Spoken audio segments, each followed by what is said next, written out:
On the morning of June 5th, 1981, a young girl named Giovanna Crawford was in the care of her mother's boyfriend, Ronald Garrett, inside their apartment in the P.T. Barnum housing project on Taylor Drive in Bridgeport. Giovanna's mother had asked Garrett to bring the child over to visit her maternal great-grandmother, Mary Moles, who also lived within the same housing complex. According to Garrett, events took an unusual turn later that morning. He told investigators that at approximately 10:20 a.m., an unidentified boy came to the apartment door. The boy claimed that Mary Moles had sent him to pick up Giovanna. Garrett later described the child as a black boy around 10 or 11 years old, with small braids in his hair. He said the boy was dressed in a blue and white pinstriped suit. Although Garrett did not know the boy's name, he told police he believed he recognized him as someone from the neighborhood. Trusting that explanation, Garrett allowed the boy to take Giovanna from the apartment. Giovanna was never seen again. When Giovanna's mother returned home at around 5 p.m. that evening, she realized something was terribly wrong. Giovanna had not been brought to her great-grandmother's home, and no one had seen the mysterious boy Garrett described. Police were called and a search began. During the investigation, authorities discovered a purple bath towel with bloodstains inside the apartment's bathroom. However, investigators were unable to determine whether the blood belonged to Giovanna. 4 days later, Ronald Garrett was arrested and charged with felony risk of injury to a minor for allowing the child to leave with the unknown boy. He was later convicted and sentenced to 1 year in prison. Despite Garrett's account, Giovanna's great-grandmother stated she had never sent anyone to retrieve the child. In fact, no one living in the housing project reported seeing a boy matching Garrett's description that day. No one ever came forward claiming to be the boy. Investigators have never been able to confirm that he existed at all. Garrett has never changed his story and continues to maintain that he had nothing to do with Giovanna's disappearance. Authorities strongly suspect foul play. Decades later, the mystery of what happened to Giovanna Crawford remains unsolved.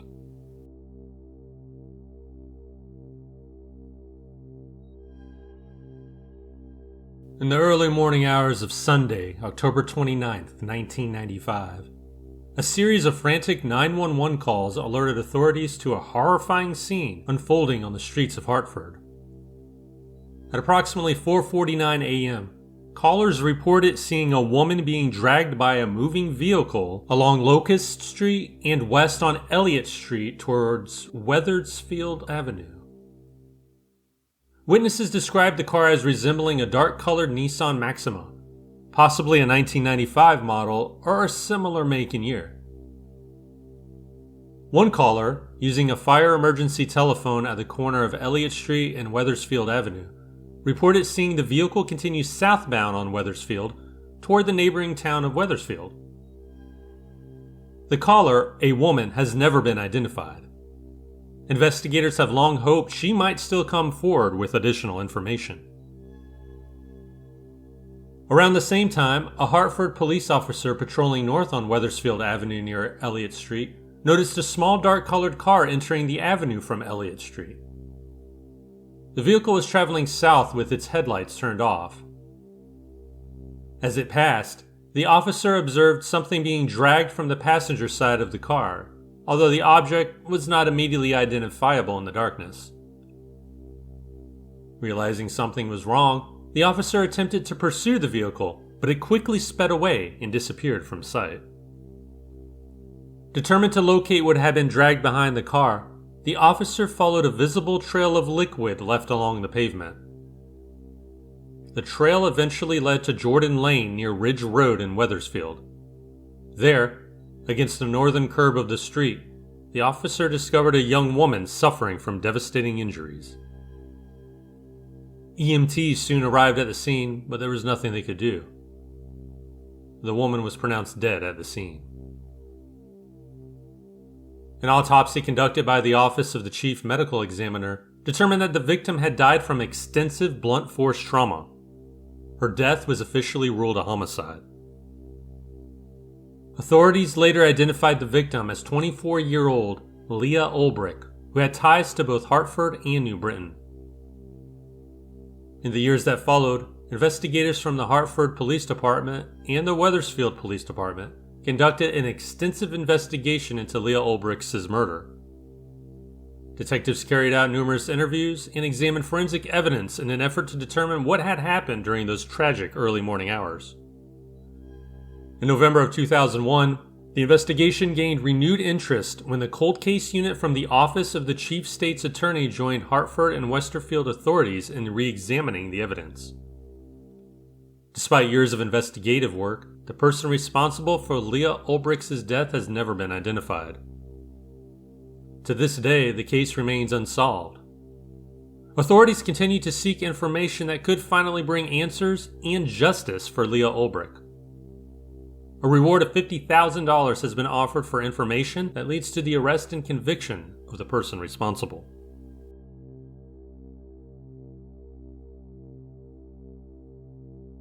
Nina Coe was last seen on the afternoon of July 16, 2015. She was returning to her home in Middletown after a dentist's appointment. According to investigators, she arrived back at her residence at around 2 p.m. Phone records later showed that her phone remained active inside the home for several hours afterward. Based on those records, authorities believe Nina was still at home and using her phone until approximately 8 p.m. that evening. After that point, all contact with her stopped.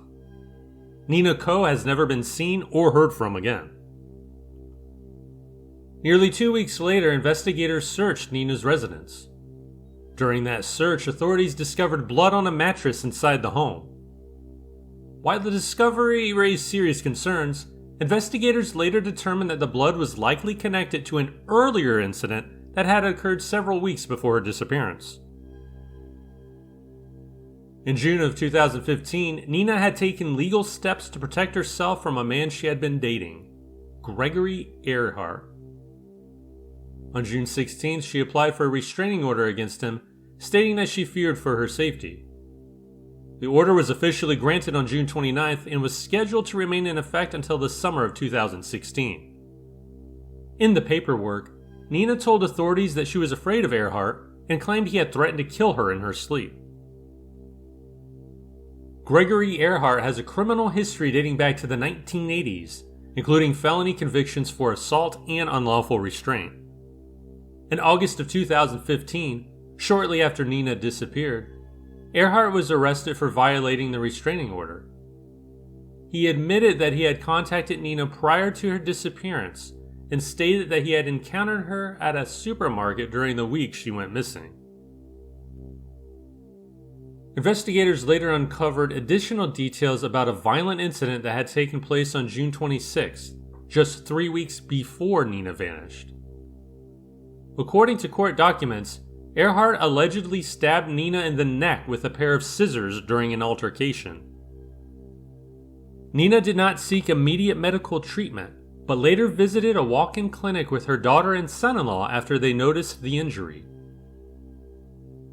Authorities believe the blood discovered on the mattress during the July search was connected to this earlier assault. Because Nina Coe had existing health issues, authorities considered her disappearance especially concerning. Friends and family have stated that it would be completely out of character for her to leave without notifying anyone. Although investigators have not publicly named Gregory Earhart as a suspect in her disappearance, foul play is strongly suspected.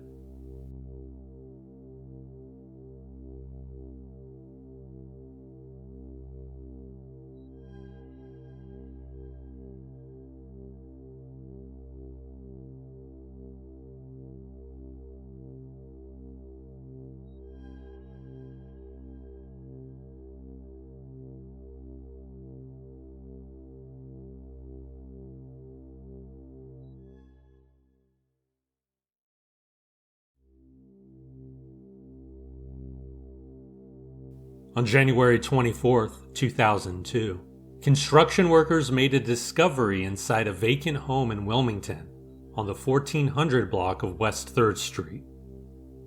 They found a partially decomposed body. Investigators determined the victim was a black woman, believed to be between 20 and 40 years old. She was about 5'3". Authorities could not determine when or how she died.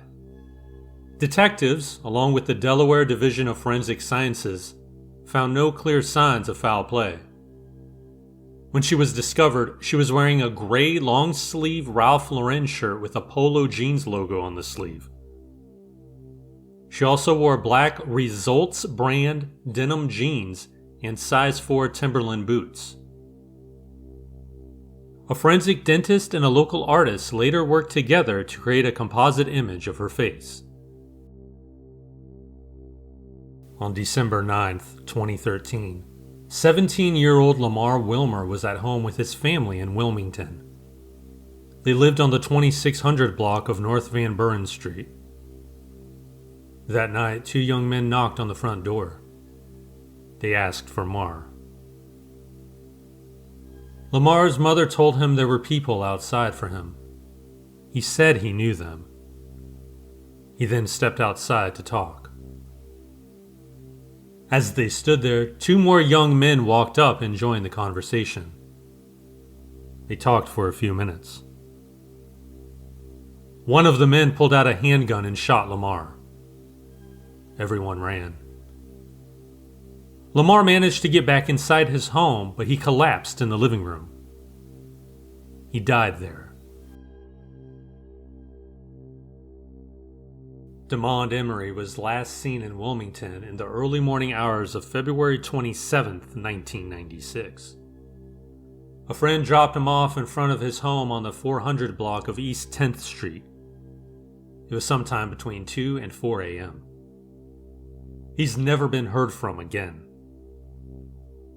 Demond stayed in regular contact with his mother, his pregnant girlfriend, and the mother of his young son. It wasn't like him to disappear without telling anyone. He also would never have left without arranging care for his pet dogs. The pager he carried continued to work for more than a month after he vanished, but he never returned a single page. Demond grew up in Wilmington and attended Newark High School. He had known people involved in drug activity. Before he disappeared, he had been arrested more than a dozen times. His convictions included drug possession, assault, criminal mischief, and weapons violations. But his mother said he had been trying to turn his life around. He was looking for a job, trying to do better.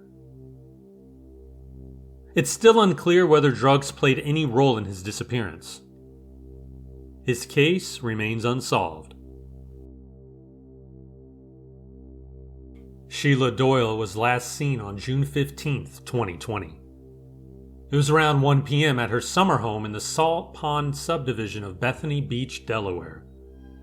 She was expected to return to her home in Fairfax, Virginia the next day. She never arrived. She has not been heard from since. Later that same day, her vehicle was found near a park in Alexandria, Virginia. It was a black 2020 Buick Enclave with Virginia license plate UKZ7235. Investigators believe Sheila was murdered by her 35-year-old son, Brian Doyle. He was the last known person to see her alive. 2 days later, on June 17th, Brian was found dead. Authorities have not publicly released how he died or where his body was discovered. The day before his death, Brian had driven to several locations across Delaware. Those stops included Prime Hook Road near Milton, Route 113 in Milford, and 2 areas north of Newark, Middle Run Valley Nature Area and White Clay Creek State Park. Investigators also say an 8x10-foot rug is missing from Sheila's Bethany Beach home. The rug has a white pattern of leaves and stems. Police in both Delaware and Virginia continue to investigate. Mary Dietz was last seen at her home on Lantern Avenue in Selbyville, Delaware. It was around 3:30 in the morning on October 14th, 1997. She was waiting for the morning newspaper. She was never seen again. Her son later reported her missing. Authorities do not suspect foul play. Mary had often been seen in a disoriented state. Neighbors sometimes saw her digging through a dumpster behind her home. Around the time she disappeared, a trash collector noticed the dumpster was empty and that a side door had been left open. Investigators developed a theory. They believed Mary may have climbed inside the dumpster and become trapped. It's possible she was accidentally transported to a landfill. Authorities searched the landfill but found no trace of her. Mary Dietz's disappearance remains unsolved.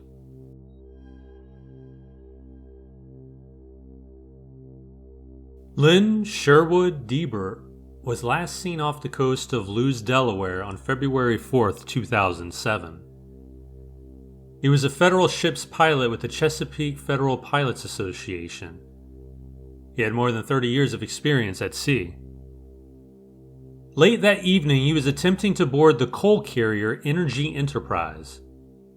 As he climbed the ship's ladder, he fell into the water. The temperature was about 39 degrees. Crew members threw 3 life rings into the water, trying to reach him, but he disappeared beneath the surface. Despite an extensive search, his body was never recovered. He's presumed lost at sea and has been declared legally dead.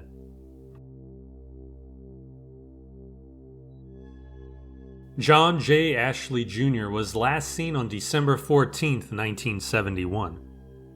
He was walking home from basketball practice in Wilmington. He never made it home. That same night, another 17-year-old boy disappeared from Wilmington. His body was found in February 1972. He had drowned.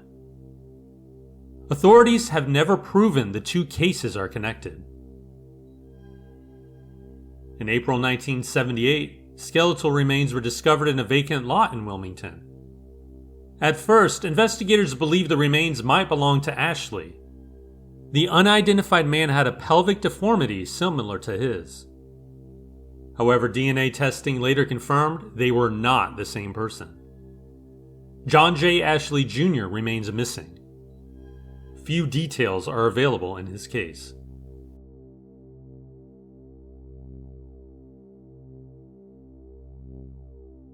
Sandra Andrews was last seen at 11:15 p.m. on November 16, 1990. She had just finished her shift at the Methodist Manor Home in Seaford. She has not been heard from since. Around 4 a.m. the next morning, her car was found. It was a white or beige 1985 Mercury Cougar with a brown top. The vehicle was parked behind a storage building on the east side of northbound Route 13, just north of Seaford. Her purse and other belongings were scattered near the driver's side door. Her keys were sitting on the trunk lid. Sandra left behind 2 adult daughters. She had lost 2 sons earlier, one at birth and another in a childhood accident. She had divorced in 1982, but was in the process of reconciling with her ex-husband. She believed they might remarry. He has been named as a person of interest. Her family described her as spiritual and proper. She exercised often and didn't smoke or curse. Authorities believe foul play was involved. Sandra Andrews' case remains unsolved.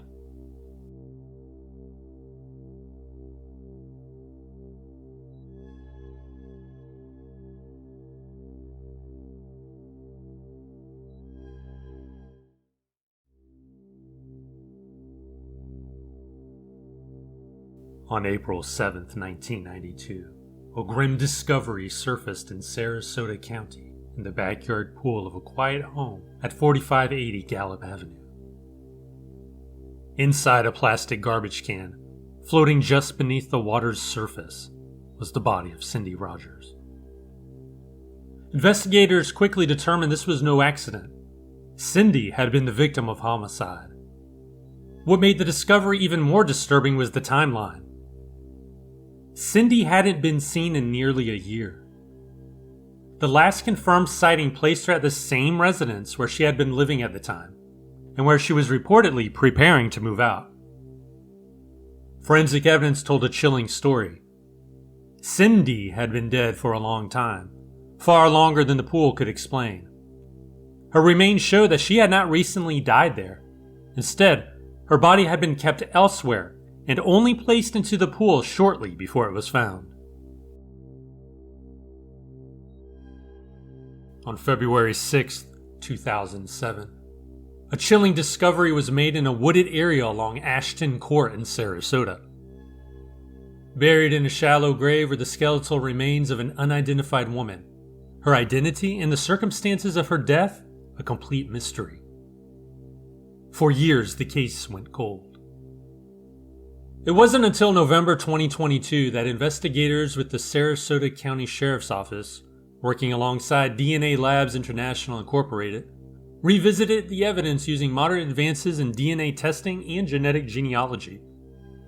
What once seemed unsolvable finally had a name. The victim was identified as 39-year-old Gina Lynn Burris. But the identification raised troubling questions. Gina had never been reported missing. No missing persons report. No urgent search. For years, her absence went unnoticed, leaving investigators with little to trace and no clear timeline of when or how her life ended. Even with her name restored, the circumstances of Gina's death remain unresolved. The silence surrounding her disappearance continues to haunt the case. Boca Raton, July 18, 2003. A landlord from a home on 665 East Jeffrey Street reported a strong foul odor coming from the front of the property. When he went to investigate, he noticed something out of place. A sealed garbage bag hidden behind the front bushes, partially covered by debris. Officers were dispatched to the scene. After a brief inspection, Boca Raton Fire Rescue was called in to assist. As the bag was carefully opened, officers were met with the grim reality. Inside were human remains.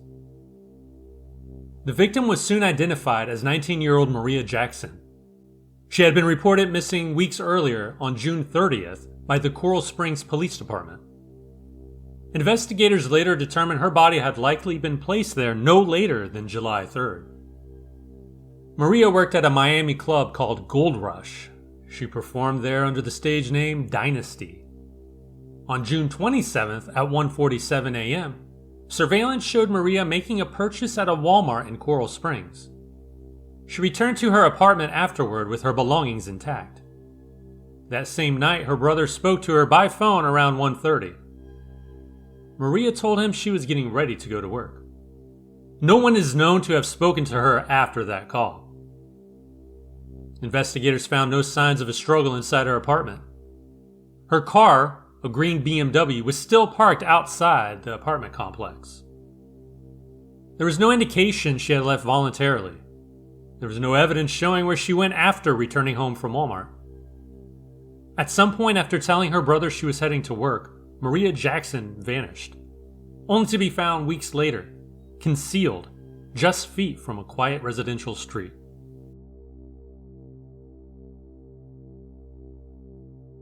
On Sunday evening, April 14, 1996, Boca Raton police received a call about a possible death at a home on Northeast 5th Avenue. When officers arrived, they found 32-year-old Julie Wills. She was dead on the kitchen floor. Police spoke with Stephen Flacco. He told officers he and Julie had attended a party together on Friday, April 12th. Around 11 p.m., Julie left the party alone. She drove herself home. Flacco said he tried calling Julie on Sunday evening. He also paged her several times.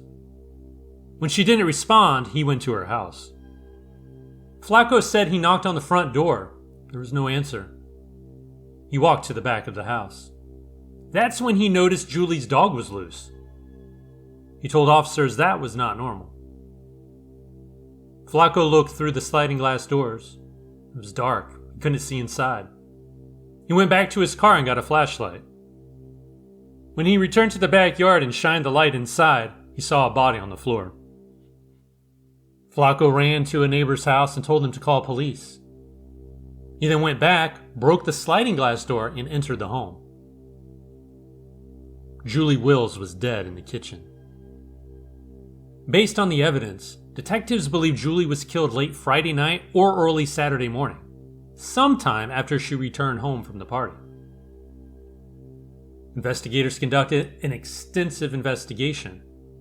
They interviewed family, friends, co-workers, and acquaintances. They examined physical and forensic evidence. They reviewed phone records. But despite those efforts, the case eventually went cold. But it's never been forgotten.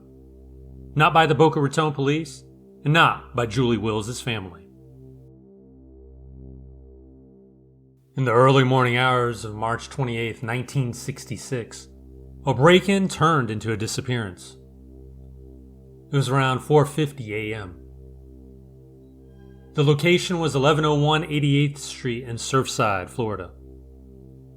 An intruder entered the Goldman family home.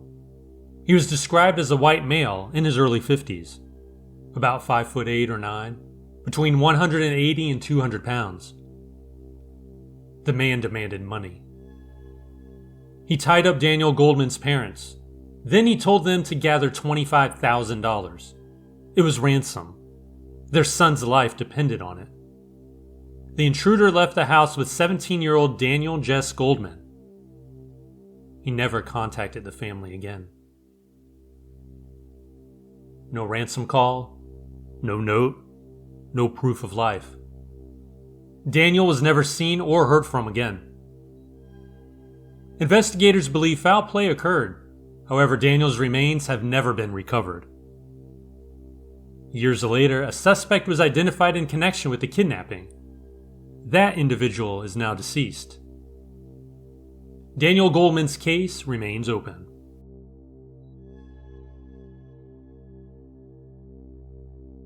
On Sunday, August 17, 1975, Esmeralda Gordon was found dead near a rock pit in southwest Miami-Dade County.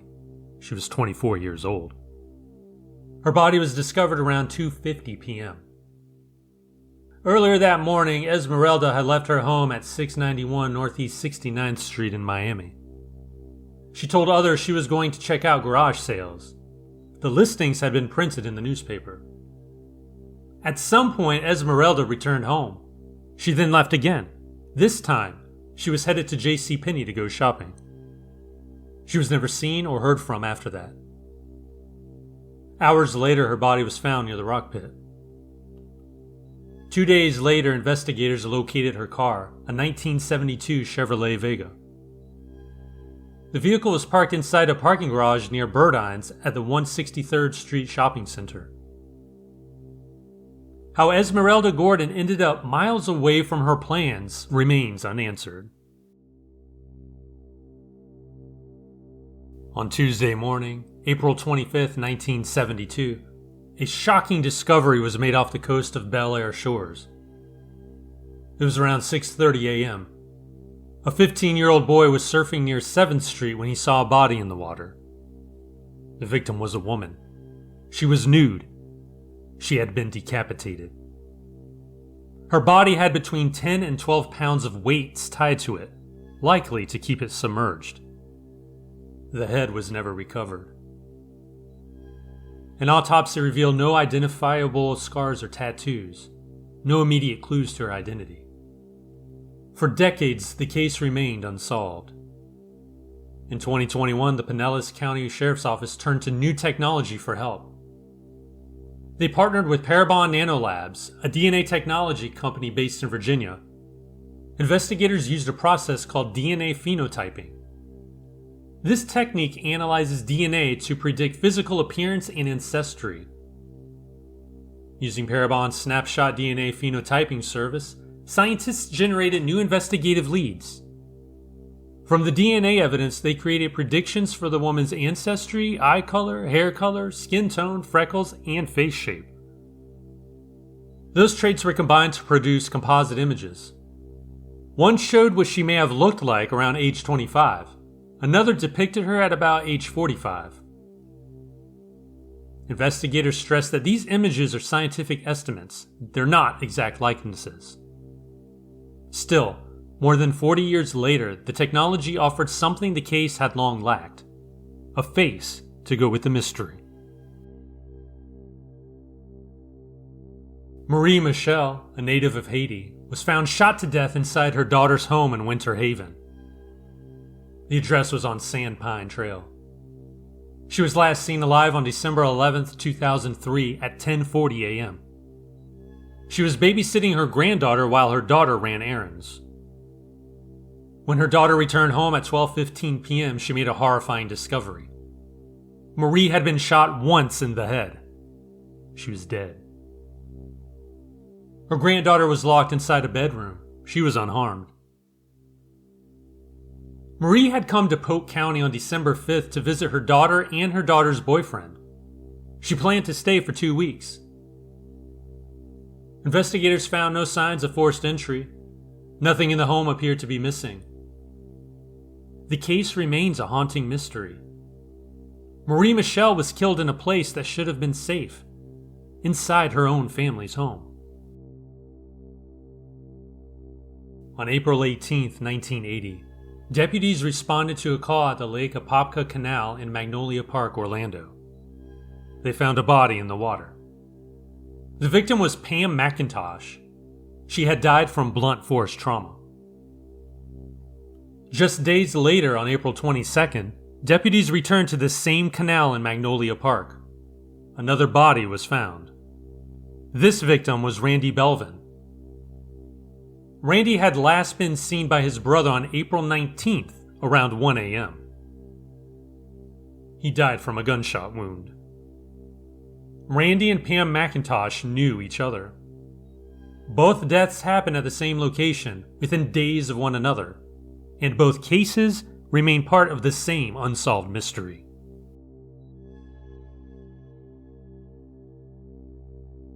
On May 2nd, 1979, a grim discovery was made along Interstate 75 near Webster, Florida.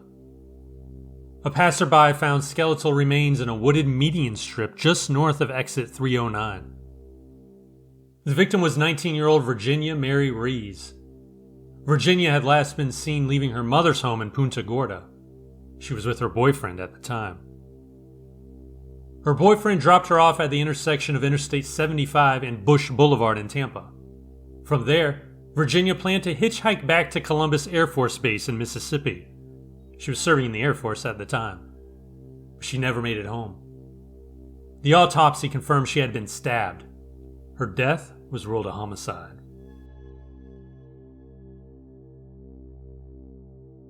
On November 25, 2004, 76-year-old Charles Huff was reported missing from his home at 3971 Laurel Branch Court in Lakeland, Florida.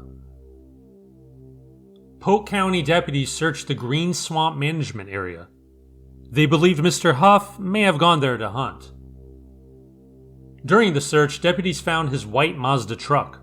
It was in the Sumter County section of the management area. Despite an extensive search and years of investigation, Charles Huff was never found. In 2010, he was officially presumed dead. His disappearance remains unsolved.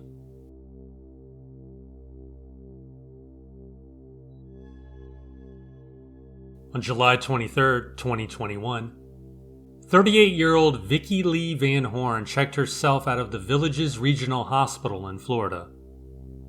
She left against medical advice. She said she was going to have a cigarette. She was last seen walking out of the hospital parking lot. Vicki has not been seen since. At the time, she was wearing a teal shirt, a blue sweater, black yoga pants, and pink flip-flops. She's about 5 feet 5 inches tall and weighs around 114 pounds. She has brown blonde hair. Vicki also has a tattoo on her right shoulder blade. It's a heart. Her disappearance remains a mystery.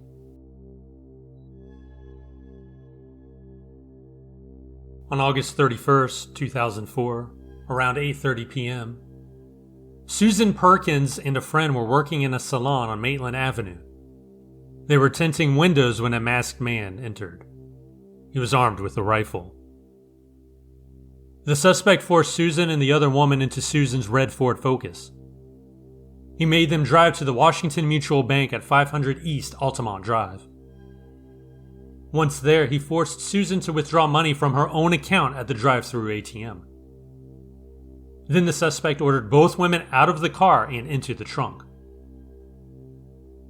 While the suspect was leaving the bank, the victims managed to use the emergency release handle inside the trunk.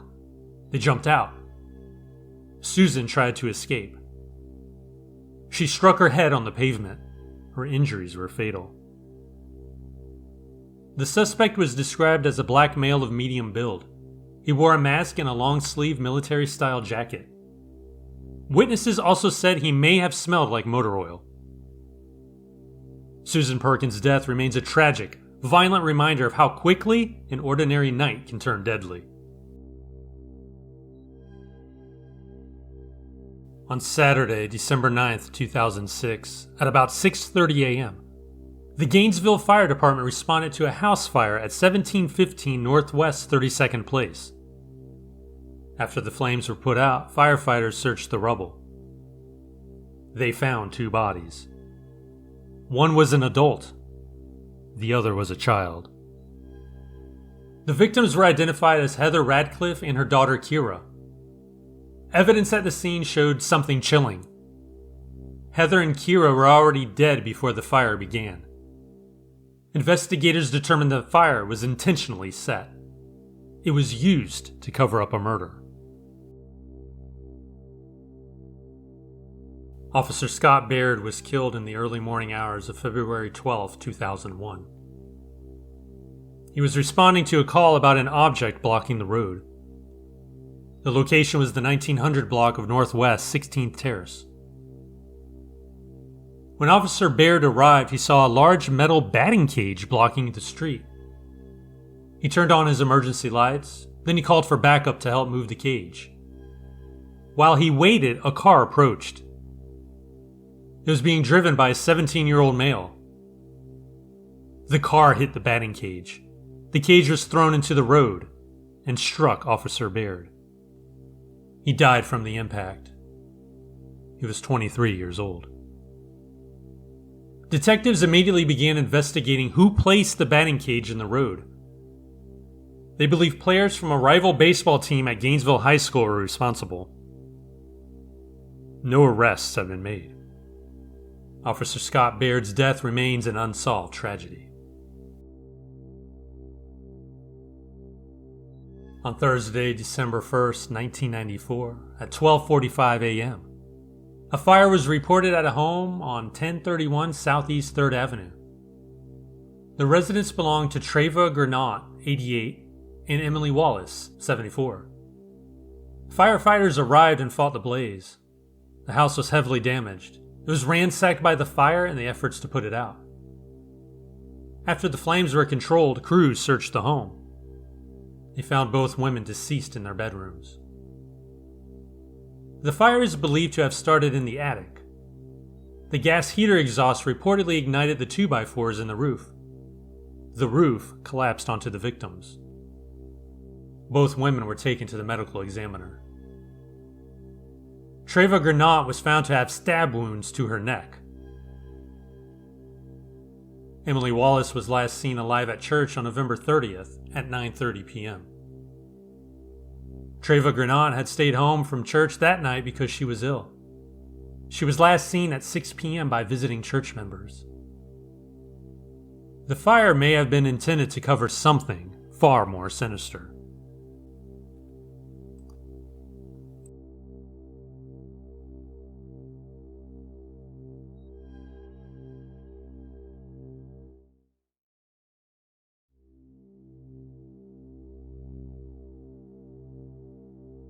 On Wednesday, May 16, 1984, A vehicle belonging to Helen Ann Morgan was discovered abandoned in the South Terminal parking lot of Atlanta's Hartsfield International Airport.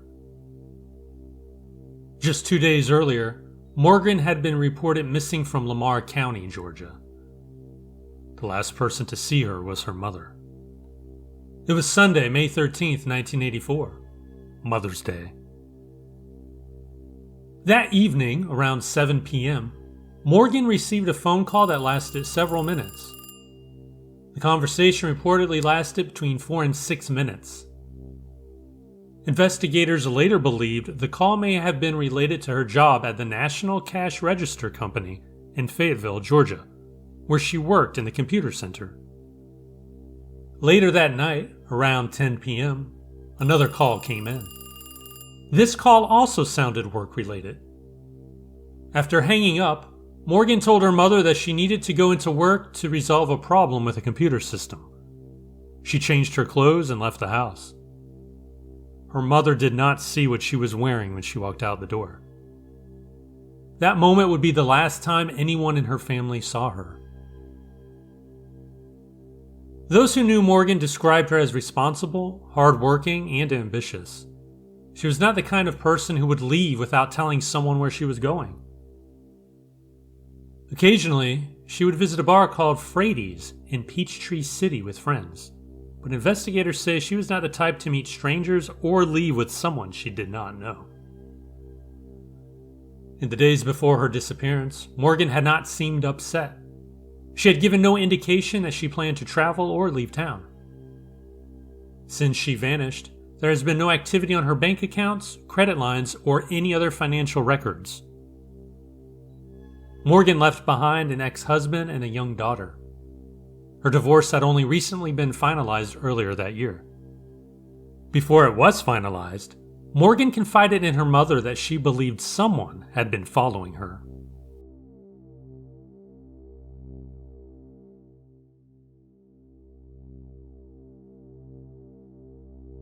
Dean Marie Chambers, who also went by the name Marie Stevens, was 36 years old when her life came to a tragic end. She was a white female with brown hair and the mother of 3 children. Chambers made a living as a carpenter and painter, working hard to support her family. In late March of 1992, Chambers began a journey that would ultimately lead to her disappearance. On March 26th, she left Sheffield, Alabama, hitchhiking back toward her home in Sardis, Georgia. Along the way, she was reportedly seen in the Savannah area. Witnesses later told investigators that Chambers had visited several bars and lounges along Ogeechee Road, also known as US Highway 17. Authorities believe she was last seen alive around April 12, 1992. 9 days later, on April 21, 1992, her remains were discovered along the shoulder of Old River Road in Effingham County, near the intersection of Interstate 16. Investigators determined that Chambers had likely been deceased for some time before she was found. They believe her murder occurred sometime on or shortly after April 12. When she was last seen, Chambers was wearing white British Knight high-top tennis shoes, blue jeans, and either a white shirt or a brown Carhartt jacket. She may have been carrying a small cylindrical McGregory handbag and a dark-colored duffel bag marked with the words, "The Torrington Bearing Company." Chambers was also known to wear a gold necklace, which has never been recovered. Her case remains unsolved.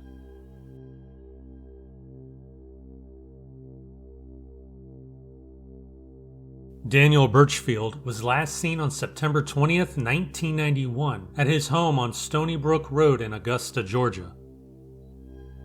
That day, he had been inside his house washing dishes when a car pulled up outside the residence. Inside the vehicle were 3 people. Birchfield stepped outside to speak with them. After a brief conversation, he got into the car and the vehicle drove away. Birchfield was never seen again. When investigators later looked into the case, They found that Birchfield had left his wallet behind inside the house, something that immediately raised questions. It suggested that he may not have planned to be gone long.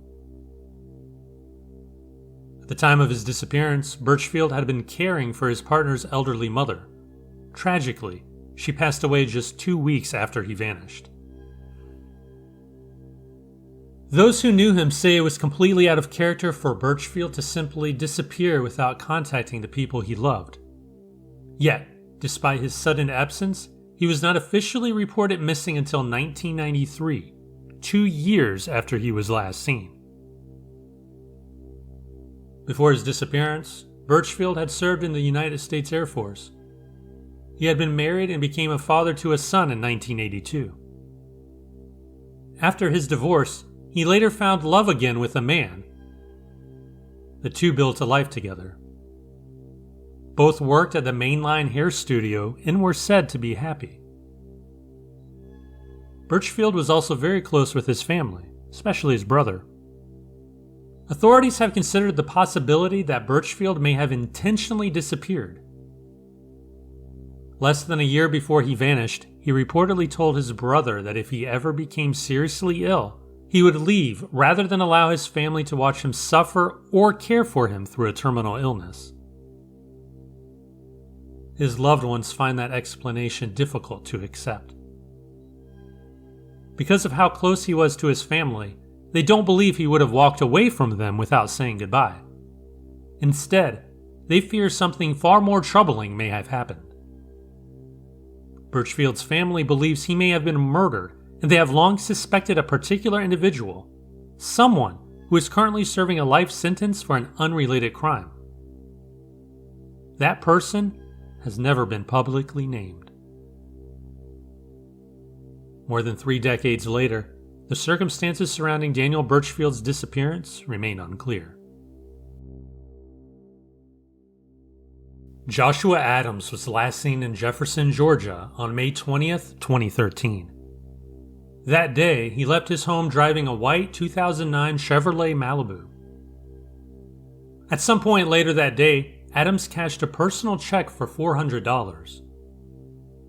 Investigators later learned the check had been taken from his parents without their permission. After that transaction, Joshua Adams was never heard from again.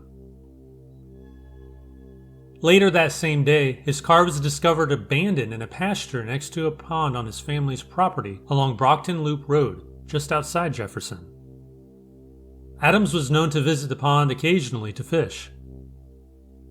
A neighbor noticed the vehicle sitting there and also saw that the fence to the property had been left open. Concerned, the neighbor contacted authorities. Inside the car, investigators found Adams' cellular phone, his wallet, his identification, and about $25 in cash. The discovery immediately raised questions, since most people would not leave those items behind if they intended to travel or disappear voluntarily. 4 days later, on May 24th, another clue surfaced. Adams' shoes were found on the bank of the pond, a few hundred yards from where the car had been located. Police searched the area extensively. Cadaver dogs were brought in. The pond itself was eventually drained in hopes of finding evidence. Despite those efforts, nothing else was discovered. Investigators also examined Adams' phone records. They found that he had called one man 5 times on the day he disappeared. That individual denied ever speaking with Adams and refused to cooperate with authorities. Another man admitted he had spoken to Adams around 9 o'clock that morning, but declined to reveal what they had discussed. Just 2 weeks before his disappearance, Adams had completed a 6-week drug rehabilitation program in Battle Creek, Michigan. His family said he had no history of leaving home without warning, though they feared he might have begun using drugs again shortly before he vanished. Today, investigators believe Joshua Adams may have been the victim of homicide. His disappearance remains unsolved.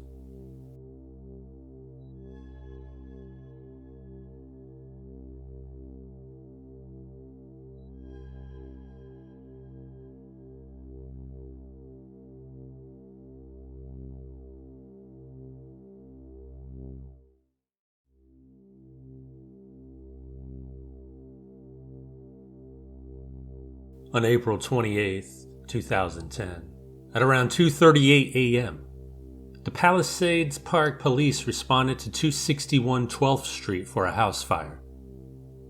Inside, they found 69-year-old Dolores Eliotts. Investigators determined she had been murdered. The Bergen County Medical Examiner reported that Dolores died from blunt force trauma to the head and multiple stab wounds. In total, she suffered 55 stab wounds. After the murder, the suspect set a fire in the home to cover up the crime. Months later, on August 17, 2010, at about 10:50 p.m., the Teaneck police responded to another house fire at 976 Alpine Drive. There, 74-year-old Joan Davis was discovered. Like Dolores, Joan had been murdered. The medical examiner reported blunt force trauma to the head and multiple stab wounds. Joan had also been bound at the hands and feet. Investigators believe a lone male was responsible. He wore a size 9 or 10 shoe and was estimated to weigh under 160 pounds. Both murders involved fire as an attempt to hide evidence. Authorities continue to investigate.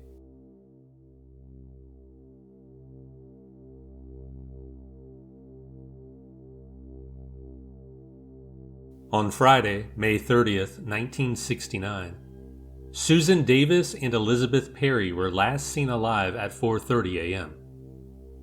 They were having breakfast at the Summers Point Diner in Ocean City, New Jersey. After their meal, they headed north toward Pennsylvania in a baby blue Chevy convertible, returning from a 3-day vacation. Later that day, their car was found parked about 2 miles north of the Summers Point Ocean City interchange near milepost 31.9 on the northbound side of the Garden State Parkway. It was routinely towed. On Sunday, their families reported them missing. On Monday, June 1st, around 1:30 p.m., police discovered their bodies about 100 yards into the woods from where the car had been towed. The two girls were approximately 20 feet apart, concealed under piles of leaves. Elizabeth Perry died from a chest wound that penetrated her right lung and was also stabbed in the abdomen. She had superficial knife scratches on the side of her neck. Perry was found wearing her green dress, shoes, and undergarments, though some reports indicate her clothing had been ripped or disheveled. Susan Davis was found nude. She died from a neck wound that severed her larynx and had also been stabbed on her left abdomen and right neck. Her light blue jacket with initials, blueprint dress, and underwear were found in a pile nearby. The handbags of both girls were found close to the scene. Davis's purse still contained $3 and some change. Witnesses reported seeing a dark-colored Mustang parked near where the blue convertible had been found at around 7:30 a.m. Some sources note that serial killer Ted Bundy attended Temple University from January through May 1969. He apparently did not move west until after Memorial Day weekend. Bundy told forensic psychologist Art Norman that his first murder victims were 2 women in the Philadelphia area. However, his accounts of his earliest crimes varied considerably between interviews.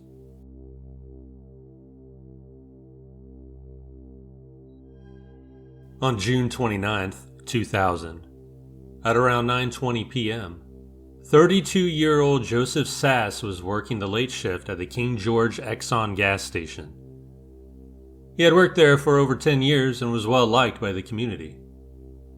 The station sits just feet from the entrance ramp to Interstate 78 in Bernards Township. That night, several witnesses saw a black male approach the gas station on foot from the south entrance, the side nearest Route 78. The man was described as 5'9" to 6'1", thin, dark-skinned, and between 20 and 30 years old. Witnesses said the suspect first talked briefly with Sass about the vending machines. Then he asked for change. Sass removed a large amount of cash from his pocket. At that moment, the suspect produced a handgun and demanded all the money. After Sass complied, the suspect shot him in the head at point-blank range. Joseph Sass fell, bleeding on the floor. The suspect walked briskly out the station the same way he had entered. Witnesses also reported seeing a late-model dark commercial van fleeing west on Route 78 shortly afterward.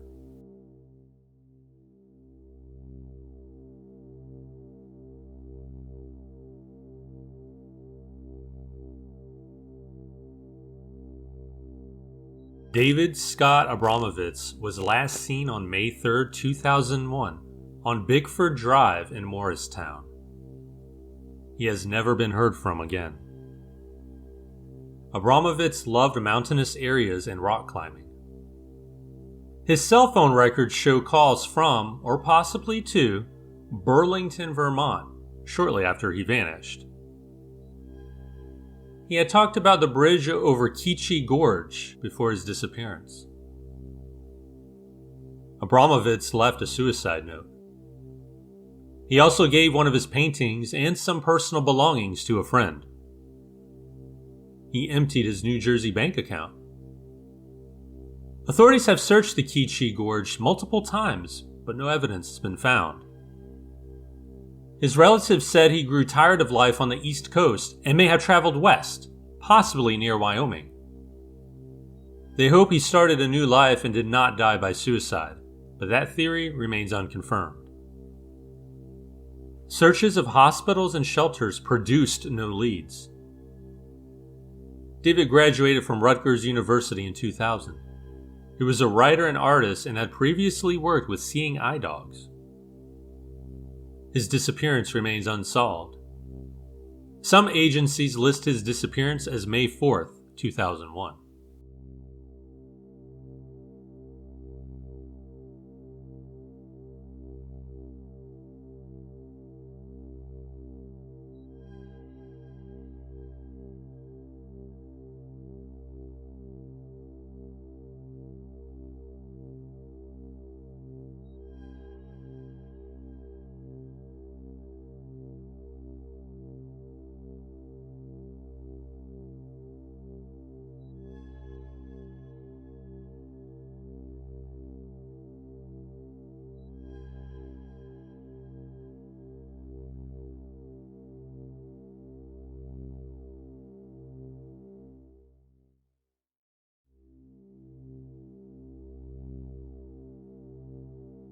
John Leonard was 52 years old when he was murdered on September 8, 1970. That afternoon, the Cresco taxi driver had parked near the entrance of the now abandoned Buck Hill Inn. What happened next remains one of the area's most haunting mysteries. Leonard was found in his cab, shot 4 times in the head. 3 years later, the tragedy deepened. In 1973, his widow, Madeline Leonard, told her teenage children she was following up on a new lead in their father's unsolved murder. She left home determined to find answers. She never came back. The next day, Madeline was discovered dead in her car. The vehicle had crashed into the woods along Route 940 in Paradise Township. Authorities ruled it an accident, but for many, the timing felt like more than coincidence. 2 deaths, 1 unsolved murder, and questions that decades later still linger. On May 11th, 1983, 26-year-old Susan Serratelli of Long Pond vanished. Her husband, Andrew Serratelli, told police he had spent the day in Philadelphia. When he returned home around 6 o'clock that evening, he said Susan was gone. There were no clear signs of a struggle, no immediate answers, just silence. What followed was a lengthy investigation. Detectives examined every possibility, and much of their attention centered on Andrew himself, As the husband, he became a natural focus of scrutiny. But despite years of questions, interviews, and mounting suspicion, authorities were unable to determine what happened to Susan Serratelli. The case went cold. In 2007, Andrew Serratelli died. Nearly a decade later, in 2016, investigators uncovered new information. Evidence surfaced suggesting that Susan may have been murdered and that her body was possibly disposed of in the underground mine fire beneath Centralia, Pennsylvania, a town long abandoned due to the coal fire that had burned beneath it for decades.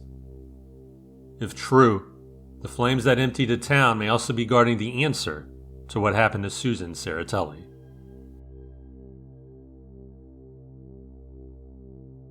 On June 5th, 1984, Mary Ann Baginstosi was last seen at her home on West Willow Road in West Willow, Pennsylvania. That morning, her estranged husband, Jerry, arrived to pick her up. Mary was considering buying a car and the two planned to look at it together. But when he got there, she wasn't ready. She was still putting on her makeup. Jerry left with their 2-year-old son and went to nearby Long's Park to pass the time. When they returned in the early afternoon, Mary was gone. According to Jerry, a note sat on the kitchen table. It said the car wouldn't start and that Mary was walking to a local Turkey Hill Minute Market about 3/4 of a mile away. Employees at the store, who knew her well because she visited often, didn't recall seeing her that day. In the note, Jerry later said he threw it away before anyone else could see it. Mary was never heard from again. She left behind all of her personal belongings. No clothes were missing. No signs suggested she planned to leave. She vanished just one day before a scheduled custody hearing over her young son. At the time, Mary and Jerry were in the middle of a divorce. Jerry had moved out of the West Willow Road home and was staying with his parents, though he remained in regular contact. Mary also had a boarder living in the home, a man named William Yelitz. He had moved in after a friend of his, Thomas Whittington, moved out. Whittington had reportedly been arrested for growing marijuana on the property, and Jerry had asked him to leave.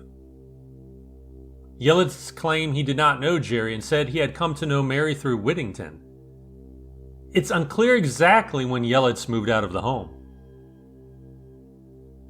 For decades, the case remained unresolved.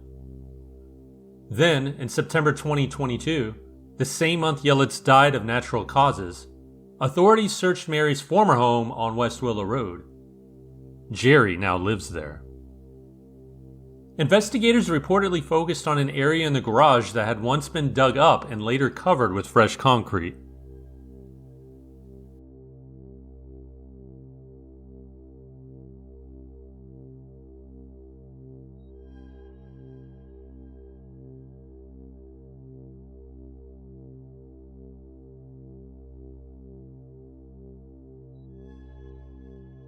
In the year 2000, Sandra K. Baker lived on the 60 block of Folk Road in Delaware Township. She shared the home with her fiancé, William Thomas Billy Crea Jr. The couple planned to marry that October. Sandra had been married 6 times before. In fact, she was still legally married to her most recent husband when she became engaged to Crea. He himself had been married twice. On the morning of May 25, 2000, Crea told authorities he saw Sandra between 8:30 and 9 a.m. at a Sheetz convenience store along Route 18 in Pymatuning Township near Transfer, Pennsylvania. She was driving her dark blue 4-door 1988 Honda Accord. It bore a Florida license plate, EQ762E, and a vanity plate on the front that read Sandy. According to Crea, Sandra called him around 1 p.m. that afternoon. He said she sounded frightened. She allegedly told him she was in danger and could not return home. She promised to call again in a few days and then hung up. That was the last time anyone reported hearing from her. A witness later saw her driving south toward Sharon, Pennsylvania. The next day, her Honda Accord was found abandoned at the Shenango Valley Mall. The vehicle was repossessed by the finance company and eventually sold at auction. Police did not track it down until 2004, long after any potential evidence inside had disappeared. Sandra's bank accounts showed no activity. Her credit cards went untouched. She never contacted family or friends again. Investigators quickly suspected foul play. In 2005, Crea was publicly identified as a suspect in Sandra's disappearance.